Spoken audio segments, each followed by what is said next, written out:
Let's hear from the game-winning head coach and quarterback. You know, you want to be playing your best football come this time of year.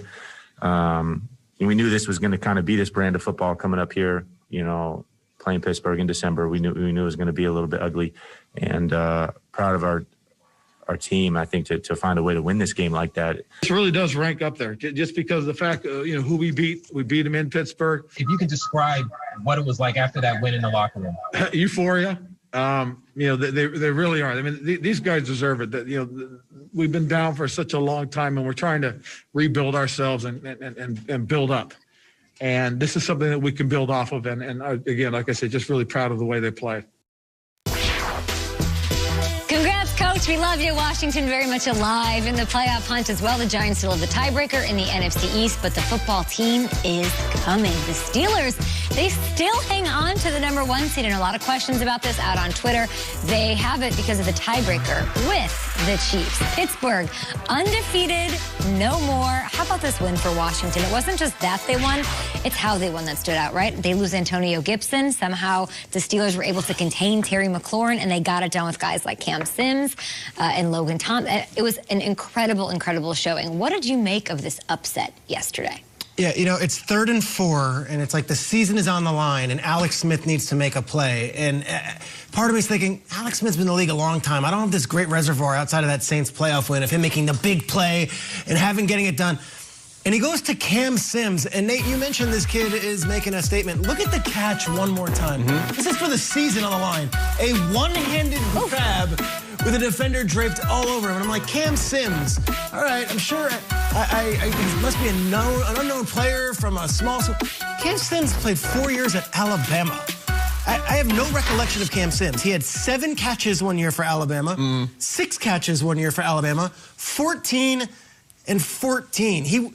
Alabama churns out NFL superstars, churns them out.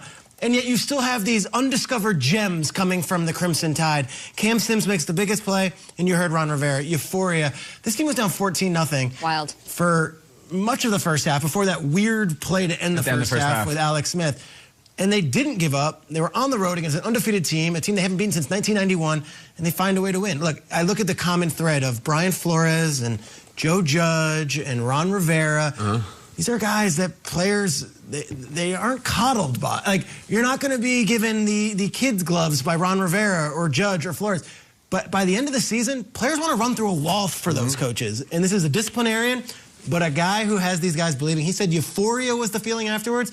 I think if Washington fans are watching this morning, thinking about the next few years and their future and what they've seen in the past, euphoric is a good experience. They're euphoric. It's awesome. And it's especially confusing with Sims because they also have a Sims Jr. in the same huddle. Like, who are these guys? Well, they just beat an 11-0 team. You can see the culture change. You can smell it. You can smell it with the Giants, and last night you can smell it with Washington. Here's what I think sums up everything. The Pittsburgh Steelers, under Ben Roethlisberger, when leading by 14 points going into this game, were 109-2-1. They don't lose those games. They don't lose them at home, and they don't lose them to a Washington sub-500. Yes, they did. And this is the craziest compliment I can give Washington and all this scar tissue we have for years and decades of terrible free agents and Albert Hainsworth and Adam Archuleta and all those guys. They're well built. They're really well built. Here's the story of the game. They never rushed more than 4. They just put those 4 Dobermans up front and attacked. They were barking. And here's the craziest part. They didn't sack Ben one time. They didn't need to. They batted 7 passes. Crazy. 7 passes. Montez was like Dikembe. That's what I'm saying. He was shaking the finger, and not from some little short guy. This is Ben Roethlisberger, who knows how to throw over the line. Never sacked them. Didn't need to. Dropped 7 every single time. Awesome construction of this team with the D-line and the running game. Bostic is the ex-Steeler of all time. They didn't make a one play for the Steelers in years. He's making all plays all over the field. And the only thing I look at is regret.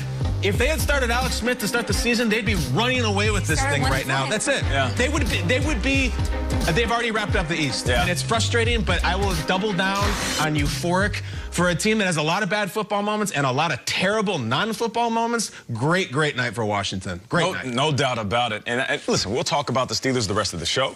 We'll talk about them the rest of the season. Their season obviously isn't over. No. You'd rather take an L right now than to take it in the playoffs. I'm glad we're talking about the Washington football team. I'm glad we're talking about teams within the NFC East. But this isn't the first time somebody on this show has brought him up. I've learned that the NFC East is the most entertaining division. You're a glutton. Is it now? I'm on it. I've been saying it every week. Now, here's the thing. Just look at this. It's sadistic, Nate. Did you watch last night? Oh, no, you didn't. All right. We know what happens to teams that we feel like got it and they're going to run with it. Sure. There's going to be teams that have nothing to lose. The scariest team to face in the playoffs, one of these teams. Nate just said the scariest thing in the entire league is facing one of these teams. Yeah. In the playoffs. Yeah. Oh, yeah, no. The team facing the Chiefs is definitely... Strakes. God, maybe it might face Carson Wentz and Jalen Reagor this weekend. What are you talking about? Strakes. Most entertaining division? That's a fallacy, Nate. Strakes. That's a terrible division. Strakes. As my sons say when they're arguing with each other, just sit back, Strakes. Okay. Let me do my job. All right? I'll sit back. I'll take the L. Go on. Okay, so all of a sudden, we're excited. We're talking about the Giants who smacked up the Seattle Seahawks, and then last night, the biggest win in all of the NFL came as the Washington football team 100%. beat the Steelers. Now, I'm not going to sit here and say that these teams are the best in the NFL. I will say this, and I will repeat myself. This is the most entertaining division. Why? Because there's nothing worse than facing a team that has nothing to lose but everything to gain. Led by a head coach who was literally just fighting for his life and gained control. A quarterback who is literally fighting to walk again and is back on the field. For his life, too, yeah. Who cares if one of these teams get into the playoffs? Who cares if they win in the playoffs? You know who cares? One of these squads who makes it in. I've been there before. The reason I brought that up is because I understand. I haven't always played for the winning team. I never played for the Patriots or the Steelers. We always scraped and fought to get to the playoffs. And you remember when this is what I realized about the playoffs. The moment we got in and I realized everybody wrote us off, that's when we were the most dangerous. So that's why I brought that up. Schrager. You called it, man. Nice. You were awesome, dude. Thank you, bro. It's cool. Let's respect the NFC East. He also said the Browns were going to win the Super Bowl 2 years ago. They went 0-17. The Browns are pretty good this year, huh? You didn't make that call this year, but listen, that's for you guys. You two, you guys tweet about it. What is you that? Three, whatever you gotta do. What do you mean tweet about it? Entertain. I did tweet you last night. Did you get my tweet? I saw the tweet. Most entertaining division. You're doubling down. I am doubling down, yeah. Because my whole point then was you didn't believe what you were saying. That at that time, when we were coming off an Eagles loss, off that Cowboys disaster, entertaining to me, and you both host entertainment shows, you're purveyors of entertainment. I'm not going to question you on entertainment. Wait, why are you lumping me into it? Okay. 100%. I hear you. I get it. You guys love entertainment. You guys love entertainment. What? You know what entertaining means? Entertainment to me is Chiefs offense, Saints offense, like... That last night was a great win, and I love the NFC East. Trust me, I love the NFC. That wasn't one of the most entertaining games of the year? That was a very sloppy, ugly, grinded out. That's not entertaining. I was not with you that they're the most entertaining. As a football player. I doubted you. Entertainment doesn't mean... That division is not the best or entertaining division. As a football player, entertainment doesn't mean high scoring. You see that every single weekend. The Patriots just scored 45 points. Was that entertaining? No. What's entertaining is when a team within a division that has been terrible all year flips the table over and then waves to the rest of the world saying, don't forget about us. I love what Washington's doing. I love what the Giants are doing.